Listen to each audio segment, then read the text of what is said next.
I want to ask you what really makes a good 3D printer? For me, a lot of those things are quality of life. For example, not having to spend a lot of time with leveling the bed, not having to spend a lot of time worrying about prints, and something that is flat out reliable. I could care less about a lot of these fancy features. If I knew that maybe the print failed 5% of the time, I'd be okay with that. But there is a lot of printers out on the market. In today's video, we're going to take an exclusive first look at one of them, the AnkerMake M5C. This is a printer which an embargo releases today, and I'm allowed to talk about it and kind of compare my experiences with it. Now, at the time of this video release, I'll have had the printer for about 2 weeks now, 2.5 weeks, and I'll be running it through its paces. So as you'll see here, we've got some comparisons between the Anker M5 and the M5C, which the M5, of course, being the higher end version. The M5C is also targeted towards more younger audiences or audiences that are less familiar with 3D printing. There's a lot of dumbed down features, but also a dumbed down price. So in today's video, we're going to see if those features are worth it, what it currently has is worth it, and if the quality that we saw reflected in the M5 is also reflected in the M5C. Now, one thing I want to point out as well is that with the M5 printer, I've had that for a lot longer, almost 3 months now, and I've definitely noticed that there has been a little bit inconsistency with the reliability of that printer. Now, it's not from what you think. The printer does a great job printing and the bed is phenomenal, but it also, I find it at times is a little too smart. Occasionally it will recognize something as stringing, and while you can adjust the settings, it will stop the print occasionally and you have to kind of keep it going. Usually it's for the first layer. Bed adhesion usually is phenomenal, the auto leveling is phenomenal, and it does a really solid job sticking the prints every time. However, with the M5C, you don't have to worry about that as so much as it doesn't have a camera or any of the AI detection features. Now that can be both good and bad. I found the Anker M5 is a little finicky and sometimes will stop a print for a first layer. As I said, something you can adjust in the settings, but also something that maybe gives you a false sense of confidence. So you maybe want to set up an external camera to take a look at the M5C when it's printing. In terms of user interface though, the M5C itself just has a single button that you press, and you can select like what options do what when you press it so many times. I haven't really found use for that too much because I'm constantly using my phone or an external app to do it. It's one of those printers that basically you can kind of set up the desktop app. You can push the button, you can push go, and basically do everything externally, wirelessly. And to be honest with you, I find it quite easy. I guess long are gone are the days where you had an SD card that you would put in there and then manually select things. There's no need for that anymore. You literally just all do it from your desktop directly, drag over your STL file, slice it, and then you're good to go. It also does a pretty solid job with estimating the time remaining, and the speeds vary greatly. However, the M5C also does not necessarily slice the whole print file at the same speed. It adjusts accordingly, so you can see up to 500 millimeters per second and all the way down to like 9 in certain areas. I think the slicer does a great job because as quality you'll see, it's basically, I would say, identical, if not even slightly better than the M5 in terms of print quality. Both of these prints I basically did myself. This one of course is on the M5 and the M5C. And honestly, while I might have a little bit more stringing from default stock settings out of the box, I would say that both these printers are, as from Anker, has been phenomenal. And I would say that the print quality, even on the M5C, is maybe slightly better. Bed adhesion, as I said, I have not had any issues with. This print bed, great from Anker. As I said, really rarely have any bed adhesion issues, and that's usually if I'm printing something very risky, as in like very little contact to the bed. So yeah, overall between those two, great print quality. I'll have a couple other prints that I'll show throughout here as well. The only difference, of course, with the UI, though, that you'll notice, especially when you start using the app, is setting it up. I had a little bit of issues with some bugs. That is very likely due to this being an early release model, and I fully expect that to be ironed out by the time you guys are watching this video or consider buying this. Also, something else I should point out before we get too far in the video, this is a free product, so I've gotten both the M5 and the M5C from Anker for free, so I'm doing a direct comparison between the two. So I'm comparing the M5C to the M5, avoiding other printers to kind of give you a conceptually honest review. Another thing I want to talk about is the M5C is actually substantially quieter than the Anker M5. Sometimes it does get a little bit louder, but it is definitely noticeably The Anker M5C is about 70% quieter than the M5 during printing, which is actually really good. It's still very noticeable in your room, but it's also not loud as other printers usually are. We're starting to get to the point where a lot of these printers are starting to become much more silent, and we're transitioning into a lot more smarter, reliable printers. Specs wise, between the M5C and the M5, you're only going to notice maybe a little bit of print bed difference in terms of the printable area. On each side of the print bed, you're looking at maybe 3-5 centimeters tops. I believe it's a 235 to a 220 print bed, 220 by 220 and 235 by 235. You're really looking at maybe 15 millimeters on either side of the bed that you're kind of losing out, which in comparison is not much at all. I find that not a big difference. The build quality of these printers is slightly different because obviously with the M5, you're having a touchscreen, you're having a lot going on there. You're having, of course, this huge metal base, which is also reflected in the M5C, but you also have a different kind of frame environment.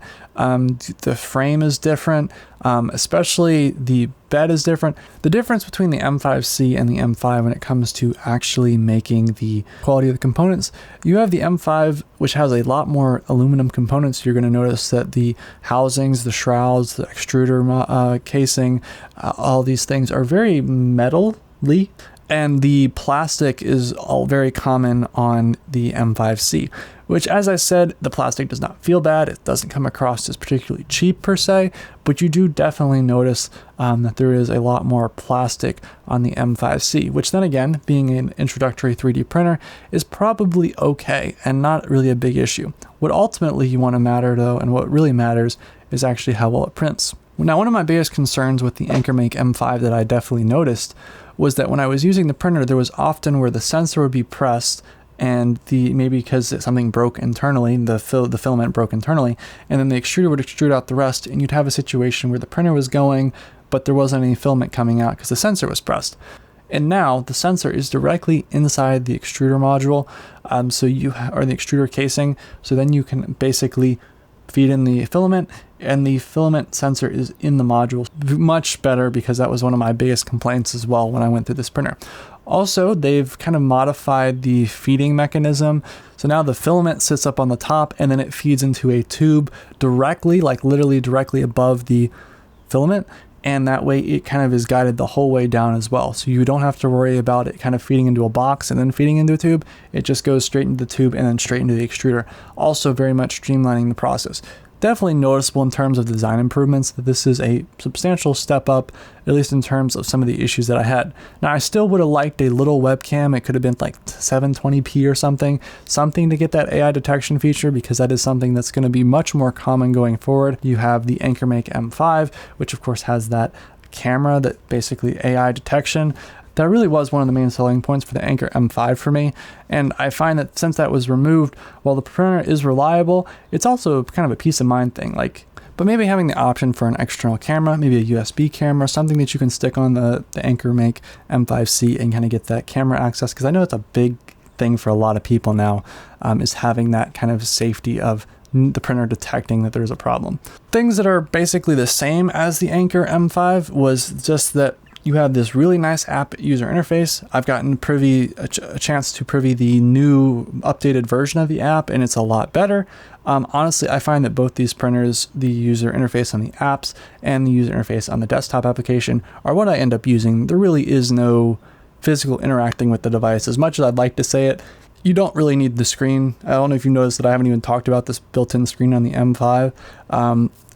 You don't need it. Really, you're using all these other softwares that are much better. It's literally just a plug and play situation. You plug it in, you set it up on the app, you use it on your desktop, wherever you're designing out something in CAD, you send it to the printer, and you don't even have to really worry about it. As I said, though, I really do wish that there was some camera, so if you're at home or something, you don't know if something's been printed already and the bed needs to be cleaned, so you don't try to print something over it, but it doesn't know if something's on the bed. So I've been printing quite a few things. I don't have all of them here with me. Some of these are at work. But for the most part, I've been testing this. And the main things that I'm noticing, of course, is that you do have a little, ripple effect from the high speed. The speed in itself is pretty all around solid. I did have 1 or 2 prints come up and fail on me, and that was primarily due to the fact that the first layer was not good and probably user error. But I will remind you that, again, since there is no AI detection feature, it just becomes a failed print. So the main thing, of course, is making sure that your bed is calibrated, that your first layer is down, that you use the calibration, built-in calibration, to make sure that the bed is perfect. After that, as I said, once you use the calibration, once you get it down, make sure the first layer goes down, at least especially for this printer, and then usually after that you don't have any problems. As I said, I did some really boring stuff. Printed some overhangs. I don't know if I have any of them here. Yeah, I printed some overhangs. I know this is really boring. I apologize. But overall, these overhangs are, pretty solid, especially for, no support. I think if I were to go through and make a request for 3D printing companies, not necessarily Anker, this is not a direct critique, but more of a suggestion.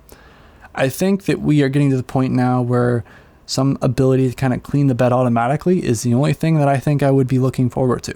I don't know how possible that is, but having a printer mill situation where the printer kind of just continuously spits stuff out, cleans the bed and spits it out again. Because the print quality, we've gotten to the point now where, it's probably really as good as you're going to get.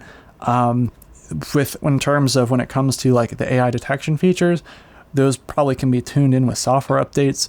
So while yes, I have some issues with them, that's all software. I think it's starting to become standard that the cameras are pretty much now included on all 3D printers, and maybe multiple nozzles. I've really been waiting for the Anker V6 color module to come out, so that will be something that we'll hopefully check out coming soon. But for the most part, I really think that in terms of a printer, these printers are starting to get really good. And this one was definitely designed in mind for newer 3D printer users, because the app interface is miles away from where I started 3D printing, and it's definitely, the device itself is much more well built than a lot of the printers that I started with. I don't have to worry so much about constantly tweaking things or worrying about belts or tightening things. Well, yes, you have the ability to do that. There is screw tightening, there is the ability to tighten the belts. This comes out of the box working, which is more than I can say for some of the Creality printers that I've reviewed and some of the other printers that I've gotten to use. A lot of those require deep maintenance, and I can just speak highly for at least the Anker ones that I've taken a look at. So in conclusion, thank you very much for watching. I hope you enjoyed today's video, and check out the channel for other reviews. Maybe check out the review of the Anker M5 that I did, and hope to see you around in other future videos. Goodbye.